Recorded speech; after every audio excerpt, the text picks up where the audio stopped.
We are unpacking the biographical account of a Japanese racehorse named Daiichi Ruby. We're looking at how heavy expectations, physical limitations, and force adaptations can all just kind of combine to create this incredibly brief but totally unforgettable peak of brilliance. What's fascinating here is that the contrast begins the very moment she was born back in 1987. Daiichi Ruby was considered a dream cross. Like the ultimate genetic pairing. Precisely. Her sire, which is the racing term for her father, was the legendary stallion Tosho Boy. And he was literally known in the industry as the Pegasus. The Pegasus. I mean, Yeah. you literally cannot get a better nickname than that. You really can't. And then her dam, or mother, was Hagino Top Lady, who was a dual classic winning mare. And this lineage traced all the way back to an imported mare named Miley, forming what the Japanese racing world literally called the Magnificent Family. Wow, no pressure there, right? None at all. So Daiichi Ruby arrives, carrying the weight of an entire industry's expectations before she's even taken her first step out of the stable. Okay, let's unpack this. Because she's racing royalty, right. But then there's this immediate jarring collision between that royal pedigree and her actual physical reality. Right, the uneven front hooves. Yeah, uneven front hooves. For a racehorse, that just feels like the one thing you really, really need to be symmetrical. I mean, you've got this massive 1,000-pound animal moving at 40 miles an hour on legs that are basically as thin as glass. It is terrifying when you put it that way. Right. So it's not just a cosmetic issue, it's an actual existential threat to her career. Precisely. And trainers, understandably, hesitated. Like, despite her elite pedigree and her ownership already being secured, many in the industry seriously questioned whether she could even compete safely at the highest level. Let alone live up to the Magnificent Family name. And because of those uneven hooves, her start is incredibly delayed. Like, we move from her birth right into the reality of her early career, and it's just full of setbacks. She doesn't debut until February of her 3-year-old season. Which is incredibly late. I know the 3-year-old year is a huge deal in horse racing, but is debuting in February really as late as it sounds? Oh, it puts her entirely behind the 8 ball. The developmental window for a racehorse is incredibly narrow. The major defining races, those classics we mentioned, they happen in the spring and fall that 3rd year. Ah, I see. So if you're debuting in February, you are essentially racing against the clock just to earn enough prize money to even qualify to enter those big events. Yeah. You have absolutely no margin for error. And she tries. I mean, she really does try to catch up. She wins her first 2 races impressively, but because she hadn't earned enough prize money early on, she was completely unable to enter the Oka show, which is the first leg of the filly's Triple Crown. A massive missed opportunity. Right, so she misses that entirely. She does manage to make it to the Oaks, but the longer distance just didn't suit her physical style, and she finishes 5th. Yeah. And then, to cap it all off, she qualifies for the Queen Elizabeth II Cup, the final leg of the Triple Crown at the time, but an illness forces her to withdraw. So this massively hyped 3-year-old season basically ends with just 2 wins. And because of that Magnificent Family label, the industry looked at her and just saw a failure. She's structurally flawed, she's missing her big races, and her 3-year-old season is basically a wash. Yeah, it looks pretty bleak. How does an athlete come back from a fundamental biomechanical disadvantage?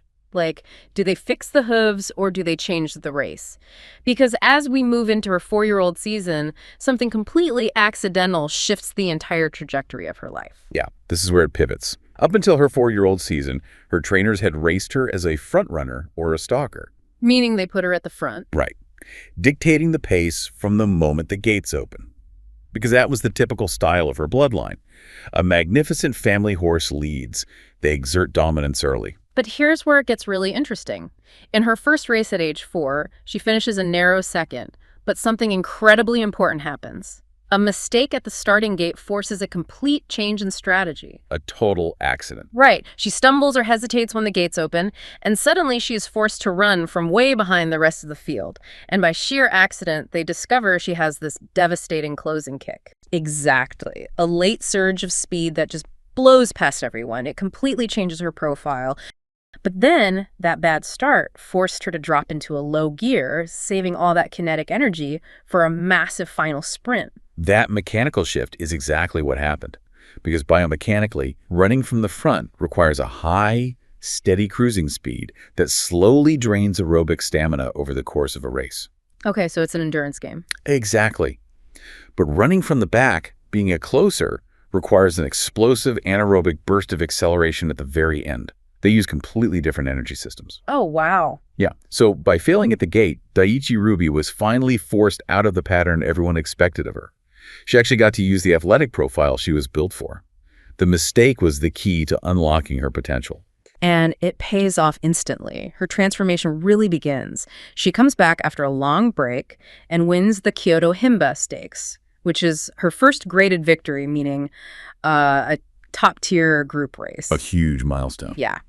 She finishes third in her next race, but then bounces back to win the Kyohai Spring Cup in incredibly impressive fashion, and that victory sets the stage for the next massive chapter in her life. It really does. I mean, if you're listening to this and you've ever felt trapped by the expectations of your resume or your family's history, Daiichi Ruby's pivot is the ultimate case study in finding your own gear. It's a powerful lesson. But now that she has this new explosive closing style, the narrative shifts entirely. She's no longer just a horse running against the clock. She's running against specific tactical styles. Right. And this brings us to a really fascinating dynamic. She naturally collides with rivals who possess completely opposite running styles, creating this intense, almost cinematic racing drama. Because a closer needs a fast pace to chase down, right? Like if the horses at the front run slowly and save all their energy, the closer can't catch them at the end. Precisely. A closer relies on the front runners exhausting themselves. Yeah. But a front runner wants to control the pace so they aren't caught. Right. It's a catch-22. Yeah. When you put a dedicated closer and a dedicated front runner in the same race, it creates this tactical ecosystem where every single move one makes directly impacts the other. And we get introduced to two massive rivals that complete this sort of triangle. First up is Daitako Helios, a bold, aggressive frontrunner. Very aggressive. At the Yasuda Kinen, Helios goes out aggressively as a long shot, right? Trying to steal the race from the front. And it looks like he might actually pull it off. But Ruby, with her new closing style, just hunts him down. She reels him in. She catches him right at the finish line to claim her first G1 title, which, again, is the absolute highest level of achievement in the sport. It's the moment she proves her talent has fully matured. Like, she isn't just a pedigree anymore, she's a G1 champion. Yeah.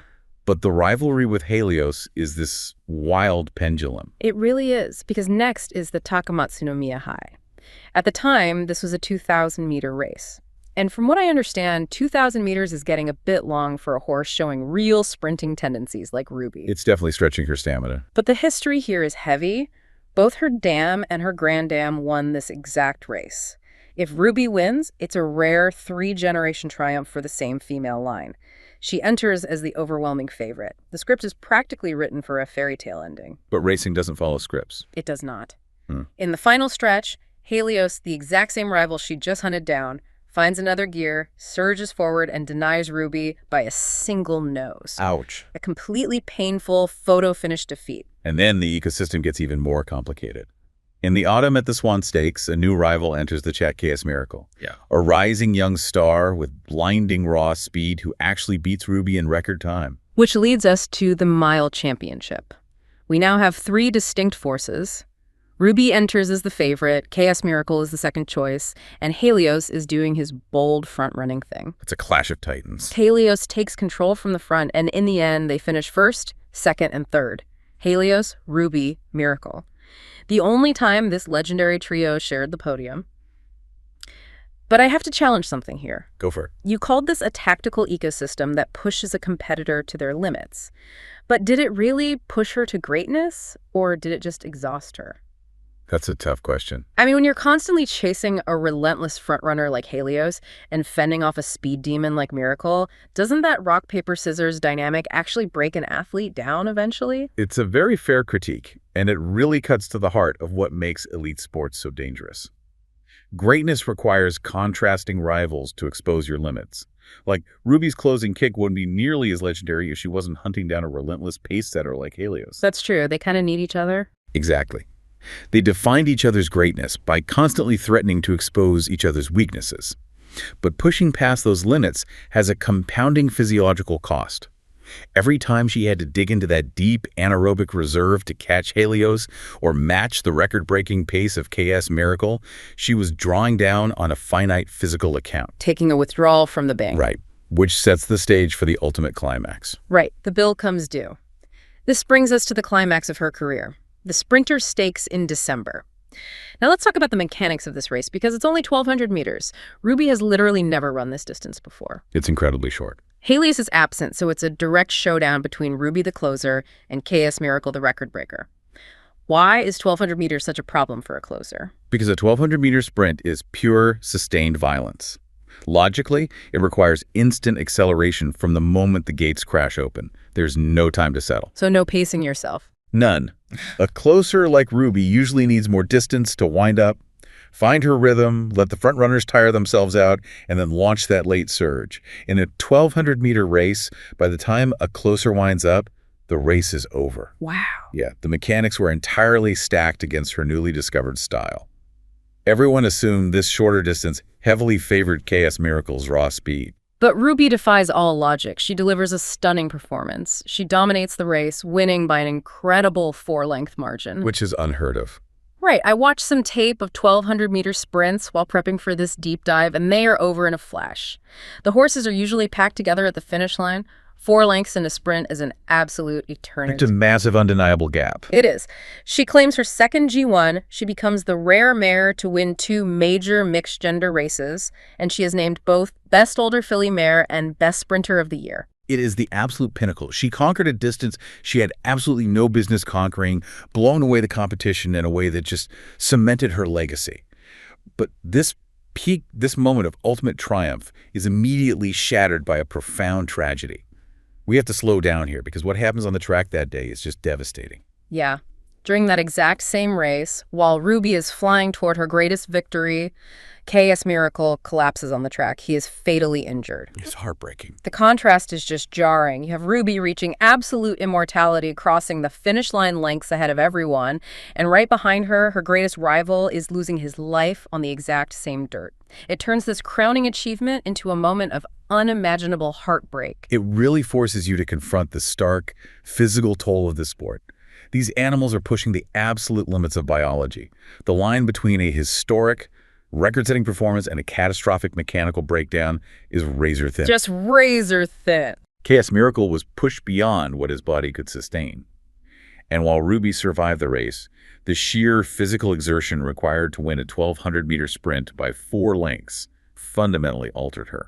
It seems like that peak took a huge toll on Ruby, too. I mean, she didn't break down like KS Miracle, but after that race, at age 5, her performances just suddenly decline. The brilliance just faded. Almost overnight. They don't even wait for a rematch in the Takamatsu no Miya High. Her connections decide to retire her after the Yasuda Kinen of her 5-year-old season. The tank was just empty. Which goes back to your earlier point. Did the rivalry push her to greatness, or did it break her? And the answer is really both. She achieved heights she never would have reached without Helios and Miracle pushing the pace, but the physiological cost of that effort meant her time at the top was incredibly fleeting. So she retires. She becomes a broodmare, meaning she transitions to breeding, trying to pass on that magnificent bloodline to a new generation. And of course, expectations are sky high all over again. But while her first full Daiichi cigar showed some promise, none of her offspring ever really reached the heights she had achieved. The proud lineage of the magnificent family essentially did not produce another star of her level. She eventually passed away in 2007 at the age of 20. When I look at her entire arc, it really reminds me of a supernova. A supernova is a really fitting way to look at it. She didn't dominate for years like a steady burning sun. She gathered all of her energy, all of that genetic potential and physical adaptation, and just burned through her fuel to create one blindingly bright explosion. And then the star was gone. Exactly. Yeah. Daiichi Ruby dominated for one shining moment, becoming the fastest and most elegant mare in Japan. She was born into greatness, but deeply doubted because of a physical reality that didn't match the blueprint. The hooves. Right. And she was ultimately reborn as a champion, only when an accident forced her to break the mold of her pedigree. It's a reminder that success doesn't always look like a long, unbroken plateau of excellence. Sometimes it's just about finding your true style, adapting to the rivals around you, and shining brilliantly for one unforgettable moment. I love that. Thank you so much for watching. If you enjoyed this video, please like and subscribe for more.